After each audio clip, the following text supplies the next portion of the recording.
petite astuce qui est un petit peu hors sujet, mais qui devrait plaire à ceux qui font des sites internet. Ça s'appelle en fait du tracking ou de l'analytics.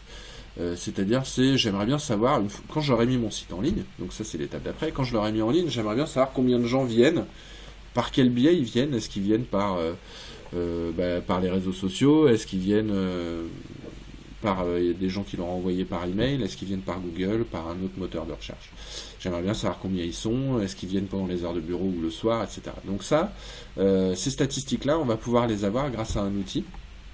Donc il y en a un qui est très connu qui s'appelle Google Analytics, qui est gratuit, mais évidemment, encore une fois, comme tous les outils gratuits et surtout de Google, le produit c'est vous. Donc du coup, si je mets Google Analytics sur mon site, je vais me retrouver à vendre mes utilisateurs, à donner même gratuitement mes utilisateurs à Google, qui lui va les vendre. Donc c'est plutôt déconseillé. On va utiliser un produit qui est concurrent et qui est open source, qui est donc beaucoup plus positif et qui garantit à vos utilisateurs d'être traqués, c'est-à-dire on sait combien d'utilisateurs sont venus, mais c'est anonyme. On ne sait pas qui exactement est venu.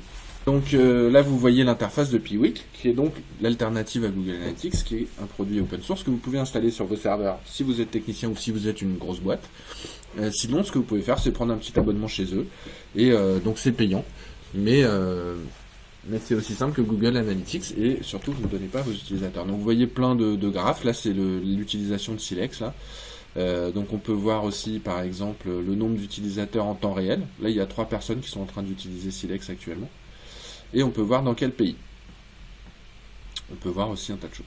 Donc pour installer, une fois que vous avez acheté un petit abonnement à Piwik, tout simplement ça va vous donner accès à ce genre de tableau et vous allez vouloir le lier avec votre site. Donc là je vais aller dans les paramètres de Piwik, il y a un petit bouton, petit bouton personnage, en fait c'est dans les paramètres personnels, et il y a un truc qui s'appelle le tracking code.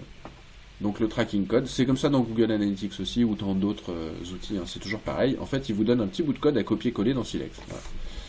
Toujours la même chose, du copier-coller et puis du HTML. Voilà, c'est ça. Là, la petite différence, je pourrais le mettre dans une HTML box, mais en fait, ça n'a pas trop de sens parce que ça ne se voit pas. C'est pas un widget, c'est pas quelque chose que votre utilisateur va voir ou avec lequel il va interagir, en tout cas consciemment.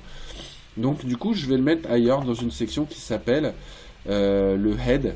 Donc c'est en HTML, c'est là qu'on met tout ce qui se voit pas, toutes les informations pour le navigateur, etc. Donc là je vais ouvrir le HTML head editor et je vais y coller mon bout de code. Voilà, que m'a donné Piwik. À partir du moment où je fais ça, donc je vais sauver. Toutes les personnes qui verront ce site là apparaîtront dans Piwik. Donc je vais pouvoir savoir en fait que quelqu'un est venu, mais pas savoir qui est venu exactement. Je ne saurais pas par exemple s'il était connecté à Facebook, quel est son identifiant, etc. Je ne saurais pas non plus qu'il a acheté la semaine dernière une paire de chaussettes et que donc il faut lui en proposer 25 autres pendant les 10 ans qui viennent. C'est transparent, dès qu'il clique quelque part, par contre je vais le savoir aussi, s'il suit ce lien, je vais dans mon interface Piwik pouvoir savoir qu'il a cliqué sur ce lien. Vite fait, je vous montre la tête que ça a.